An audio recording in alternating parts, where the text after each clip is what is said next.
ආයුබෝවන් වෙල්කම් ටු මැග්නයිට් mission YouTube channel. හැමදාමත් වගේ අදත් අපි වටිනා වීඩියෝ එකක් ගෙන බලාපොරොත්තු වෙනවා. මේ වීඩියෝ එක හරහා මම ගෙන බලාපොරොත්තු වෙන්නේ ළඟදී මැනුවල් ට්‍රාන්ස්මිෂන් වෙහිකල් එකක් පාවිච්චි කරලා ඔටෝමැටික් ගියර් බොක්ස් එහෙම නැත්නම් automated manual transmission gear box තියෙන වෙහිකල් එකකට මාරු වෙච්ච කට්ටිය සඳහා තමයි මේ වීඩියෝ ගෙන්න බලාපොරොත්තු වෙන්නේ. මේ වීඩියෝ එක හරහා මම ගේන්නේ ගොඩක් දෙනෙක් අහපු ප්‍රශ්නයක් මගෙන්. ඒ තමා කීප දෙනෙක් දැනට ලිසාල් මැග්නයිට් පාවිච්චි කරන අය මගෙන් අහලා තිබ්බා මේ වෙහිකල් එකේ සමහර වෙලාවට ඇවිල්ලා තියෙනවා කියලා එන්ජින් ෆේලියර් හසාඩ් කියලා. මේකෙදි මම හොයලා බලද්දී ගොඩක් අය මේ වෙහිකල් එක පාවිච්චි කරලා තියෙන මැනුවල් ට්‍රාන්ස්මිෂන් වෙහිකල් එකක් පාවිච්චි කරලා තමා මේ වෙහිකල් එකකට එහෙම නැත්නම් ඔටෝමේටඩ් මැනුවල් ට්‍රාන්ස්මිෂන් වෙහිකල් එකකට ෂිෆ්ට් වෙලා තියෙන්නේ. එතකොට මම ඒ හරහා ඊට පස්සේ AMW එකෙන් අහලා බැලුවට පස්සේ එයාලා කිව්වා මේකෙදි මොකද්ද හේතුව කියලා. මම ඒ හේතුව සහ කොහොමද ඒක හේතුව විසඳගන්නේ කියලා තමයි මේ වීඩියෝ එකේ ගෙන්න බලාපොරොත්තු වෙන්නේ. මුලින්ම හේතුව කියන්න කලින් අපි බලමු කොහොමද මැනුවල් ට්‍රාන්ස්මිෂන් වෙහිකල් එක සහ ඔටෝමේටඩ් මැනුවල් ට්‍රාන්ස්මිෂන් එහෙම නැත්නම් ඔටෝමැටික් ගියර් බොක්ස් එකක් තියෙන වෙහිකල් එකක මොකද්ද තියෙන මූලිකම වෙනස කියලා. මූලිකම වෙනස තමයි මේ තියෙන පැඩල්ස් වල වෙනස. සාමාන්‍යයෙන් මැනුවල් වෙහිකල් එකක් පැදපු කෙනෙක් දන්නවා ඇති.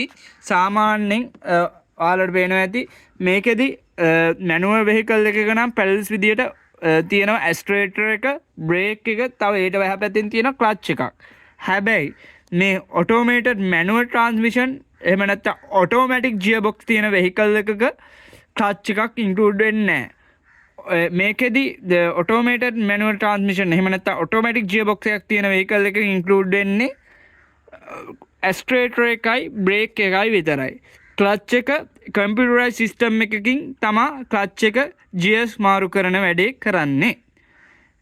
ඒක තමයි මේ වෙහිකල් එකක මැනුවල් ට්‍රාන්ස්මිෂන් එකක සහ ඔටෝමැටික් ගියර් බොක්ස් තියෙන වෙහිකල් එකක තියෙන මූලිකම පැඩල්ස් වල තියෙන වෙනස. සාමාන්‍යයෙන් මැනුවල් ට්‍රාන්ස්මිෂන් වෙහිකල් එකක් පාවිච්චි කරන කෙනෙක් ඩ්‍රයිව් කරද්දි කරන්නේ ක්ලච් එකේ වම් කකුල පෙඩල් එකේ තියාගෙන යනවා. ඊට අමතරව මේ ඇස්ටරේටර් පෙඩල් එකට දකුණු කකුල තියාගෙන තමයි වෙහිකල් එක ඩ්‍රයිව් කරන්නේ. හැබැයි මේකෙදි ඔටෝමැටික් වෙහිකල් එකක එහෙම නැත්නම් ඔටෝමේටඩ් මැනුවල් ට්‍රාන්ස්මිෂන් තියෙන වෙහිකල් එකක ඒක කරන්න බෑ.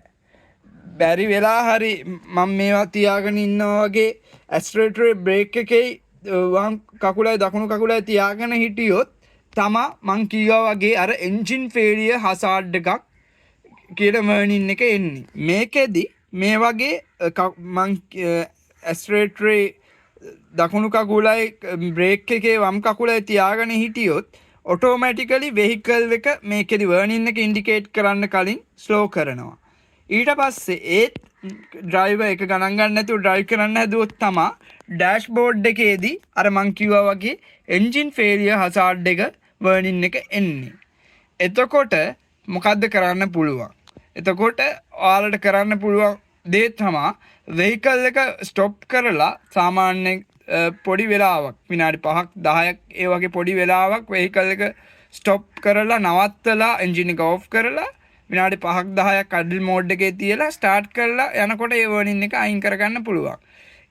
හැබැයි එහෙම කියලා ඔයාලා කවදාකවත් මේකේ මං ඉස්සෙල්ලත් කිව්වා වගේ වම් කකුල බ්‍රේක් එකේ දකුණු කකුල ඇස්ටරේටරේ තියාගෙන ඩ්‍රයිව් කරන්න හදන්න එපා. මොකද ඒක හරහා වෙහිකල් එකේ එන්ජින් එක ඩැමේජ් වෙන්න පුළුවන්. එතකොට තියෙන හොඳම ක්‍රමය තමයි මේ වම් කකුල ඒක මොනවාකටවත් පාවිච්චි කරන්නේ නැතුව වම් කකුල රෙස්ට් මෝඩ් එකේ තියාගෙන මේ දකුණු කකුලෙන් බ්‍රේක් එකයි ඇස්ටරේටරේ ඔයාලට ඕන විදියට චේන්ජ් කර කර දකුණු කකුලෙන් ඒක කන්ට්‍රෝල් කරගෙන යන්න පෙඩල් එක. ඒක හරහා වෙහිකල් එකේ එන්ජින් එකට තියෙන ඩැමේජ් එකත් පරිස්සම් වෙනවා. ඒක වගේම ලොකු ඇක්සිඩන්ට් එකක් වෙන්න තියෙන ප්‍රවණතාවෙත් අඩු වෙනවා. ඒක තමයි මේ වීඩියෝ එක. ඔයාලට මොනවා හරි ප්‍රශ්න ගැටලු තියෙනවා කමෙන්ට් සෙක්ෂන් එකේ දාන්න. ඒ වගේම මේ වටිනා වීඩියෝ එක ඔයාලා මැනුවල් ට්‍රාන්ස්මිෂන් වෙහිකල් එකක් පැදලා යූස් කරන පැදලා ඔටෝමැටික් වෙහිකල් එකකට චේන්ජ් වුණ යාළුවෙක් ඉන්නවා නම් අනිවාර්යයෙන්ම මේ වීඩියෝ එක යාළුවට ෂෙයා කරන්න. ඒ වගේම මේ වීඩියෝ එක ලයික් කරන්න. තවත් මෙවැනි වැඩිතා වීඩියෝ මම ගේන්න බලාපොරොත්තු වෙනවා.